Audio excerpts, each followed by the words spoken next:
I'm going to put my verse in the chat for you guys. But if you have a Bible, open it to Colossians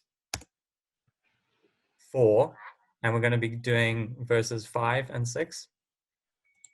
I joined Streatham Central Church in 2017, and the first, thanks Jim, the first person who I read the Bible was Ed, wonderfully, and we went through Colossians together. We would meet up once a week, and we'd sit in the Barcelona, and we would read Colossians. And that was the first sort of devotional I had, and here I am now. I'm going to do my best to teach you a little bit about Colossians. So I hope you are all excited and nervous as I am. Yay, okay. Okay, I'm going to start off with a story. I remember recently I was riding to Alex's house to collect a church phone. And when I was riding up one of the hills, I saw a lady and she was sleeping on the sidewalk. So I stopped and asked if she was okay. And she said she was homeless. She said she was okay, but she was homeless. I asked if I could do anything for her, and all she wanted was a cup of coffee. So I went to Alex's house and I got the phone, but I wasn't able to get any coffee. He didn't have any of those mugs, so I was unlucky. But what I did have was the church card. So when I returned to her and I saw her again sitting up, she was speaking to what looked like one of her neighbors outside the house. And as I stopped, I sort of interrupted the conversation and I said, "I'm sorry, I couldn't get you a coffee, but what I do have is our church card." And I gave it to her and I said, "If you wanted to call, just give me a call and I'd be happy to chat to you." Now, here gets exciting. So you would never guess what happens. The neighbor turns around to me and he said, okay, you're going to have to wait for me to finish that story. It'll make sense. Okay, today we're looking at speech, right? More specifically, we're going to be looking at how we're supposed to engage with non-believers. Our passage is Colossians 4, verses 5 and 6. So some context about the passage. The verses before, Paul is writing this from prison because we see verse 3, he says, "For which I am in chains." Verses 3 and 4, he asks for prayer for himself so that more doors would be opened for the word, for him to share the gospel. Now, verse 5 and 6 are directly for the Colossians, but they can be applied to us. He says to the Colossians verses 5 and 6, "Be wise in the way you act towards outsiders, making the most of every opportunity. Let your conversation always be full of grace, seasoned with salt, so that you may know how to answer everyone." This is a very gospel-focused message. It's about reaching non-believers and being a good witness with your actions and your speech. This is what we see in Stephen's speech to the Sanhedrin. So my first point out of 2, number 1, be wise when engaging non-believers. How many times have you been in a conversation with a non-believer or a skeptic and then left the conversation and realized you could have said something different? Or maybe they opened up to you about their problems and you gave them worldly advice instead of a biblical truth. Or maybe you just avoided an opportunity to share the gospel with one of your family members. This has happened to me so many times. I've forgotten how many times and opportunities I have missed. But this is part of the Christian life, and no doubt the Colossians would have experienced the same. So Paul says, be wise in the way you act towards outsiders. So what does it mean to be wise? Or we can ask, what is wisdom? Wisdom is the ability to think and act using knowledge, experience, understanding, and common sense. I'll say it again. So wisdom is the ability to think and act using knowledge, experience, understanding, and common sense. Last week we saw how Stephen addressed the Sanhedrin, but before, in chapter 6, verse 10, tells us, "But they could not stand up against the wisdom the Spirit gave him as he spoke. Stephen spoke with so much knowledge and understanding that they could not do anything about it.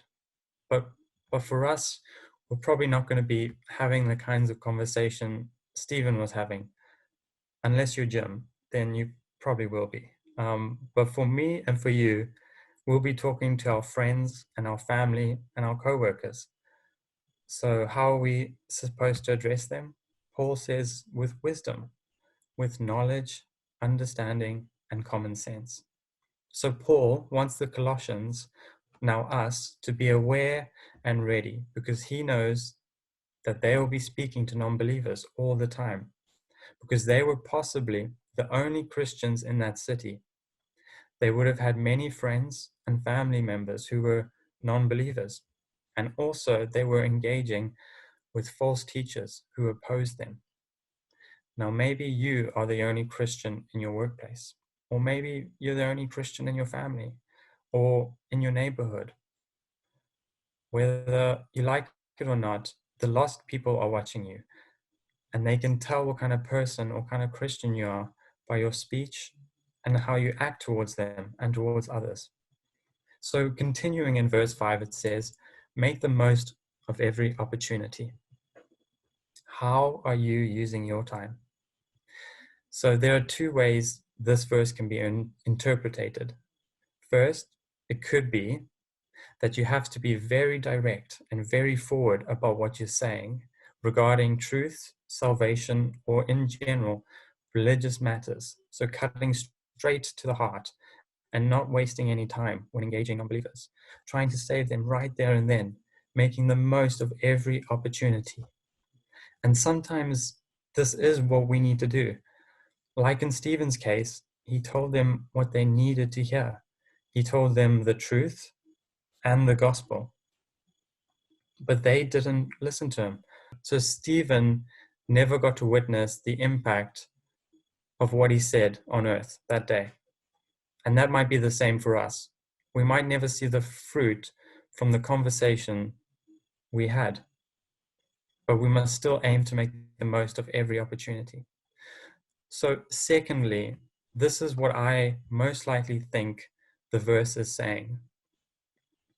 It's saying, realize the time you have and use it by saying something persuasive or wise that has had thought put into it, to which the non-believer can engage or take home to think about. This is what I think is meant by make the most of every opportunity. You might ask, Connor, what are we supposed to know what to say? And what is persuasive and what is not? And I would remind you that you died and you were buried and you were raised with Christ. So pray that the Holy Spirit, like Stephen, will give you the right words to say. Okay, this is the part you've been waiting for. Back to my story in the beginning. Okay, I give this lady the church card.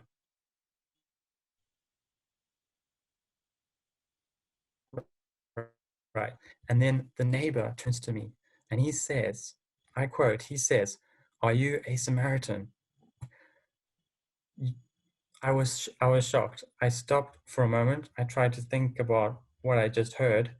And I said, yes. I said, I guess so. And I didn't say anything else. Instead, I said, have a nice day. And I carried on. But as I was riding away, I realized that could have been a perfect time to chat more because this guy clearly knew what a Samaritan was, or maybe he had questions about a Samaritan. And it turned out to be just one of those missed opportunities. Sometimes the opportunities we get are clear, like in Stephen's case, but other times not so much. Let's make sure that we're making the most of every opportunity. Paul says, make the best use of your time. When Paul says something, he actually does it. And while in prison, Paul shares the gospel with his guards, and God turns their hearts. This raises the question for me and for you.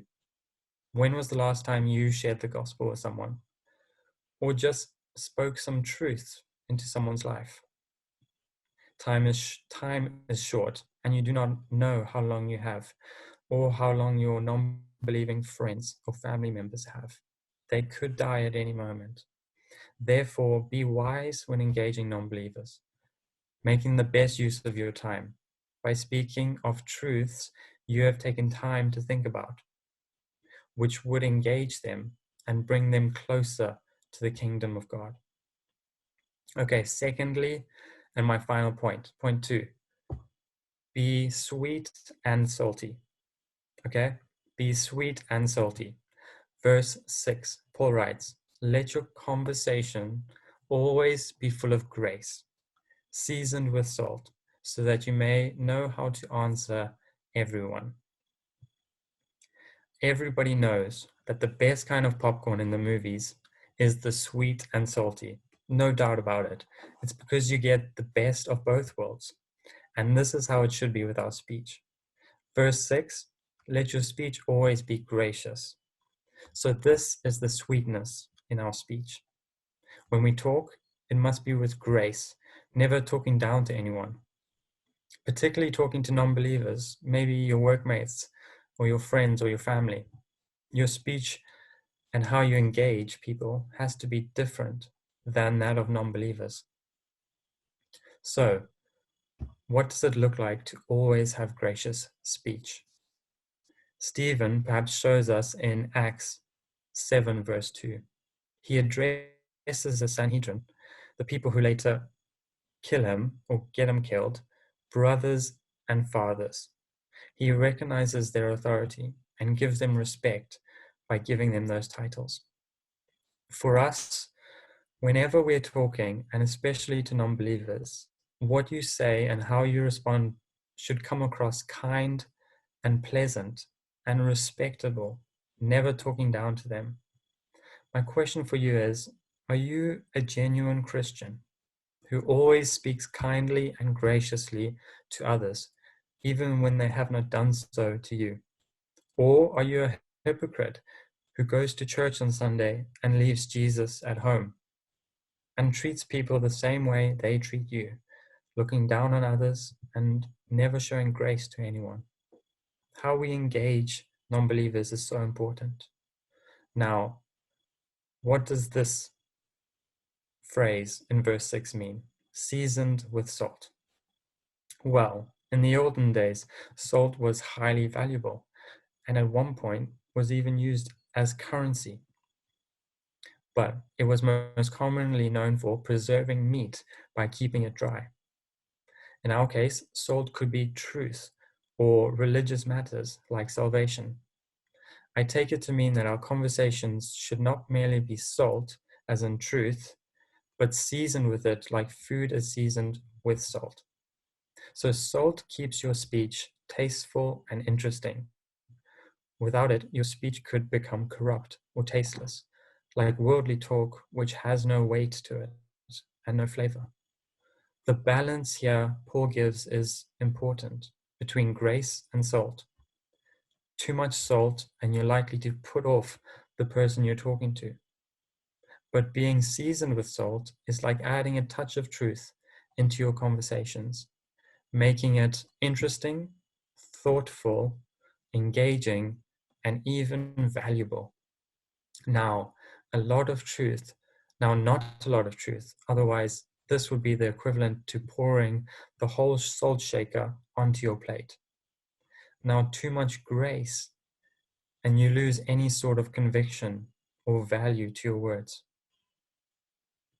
So I have been guilty of doing this. For example, I look back on the times I had conversations with my sister. They were unproductive. We don't have a great relationship, but I love her and I miss her. But when I spoke to her about God and Jesus, she seemed to withdraw, and our relationship, instead of moving forward, moved backwards. I didn't see it then, but I see it now, that my speech had no grace in it. I was blind and I couldn't see our relationship wasn't ready for that much salt. The grace God showed me and still does, I didn't show her. In my zealous and ungraceful witness, she withdrew. And most certainly, if you are a Christian, you have done something similar. Maybe you were too pushy, or too direct, or too salty, and didn't have any grace. And maybe if you aren't a Christian, you can remember a time where a Christian you know was too pushy, was harsh with their words, and sometimes could be unkind. And I'm sorry about that. But this is something we get wrong sometimes, and we need to watch out for. So, verse 6 finishes by saying, so that you know how you ought to answer everyone. I take this to mean that you should answer each person correctly. For example, it is not that you give a different gospel to each person, but rather it's the same gospel, same truth, but given in a different way. Like the example with my sister, she needed to know about salvation we have through Christ. But first, she needed grace and a little more strength in our relationship, and then a little truth. So that response won't be the same for the person on the street who asks you how they can be saved. This is how we're supposed to answer each person, which ties well together with verse 5, because in order to realize what needs to be said and how it should be said, you need wisdom. So, if we were to apply this passage to us today, what can we take from it? So if there's anything you take from this passage and what I've said, it's these two things. Be praying for the opportunity to witness. Pray also for the wisdom to recognize the opportunities. And pray for boldness for when you recognize the opportunity is presenting itself, to take it and to witness to that person. And pray also that God gives you the right words to say. Remember your speech when engaging unbelievers. It must always be kind and pleasant and have good sense, meaning that you have thought about the truth that needs to be said at that time.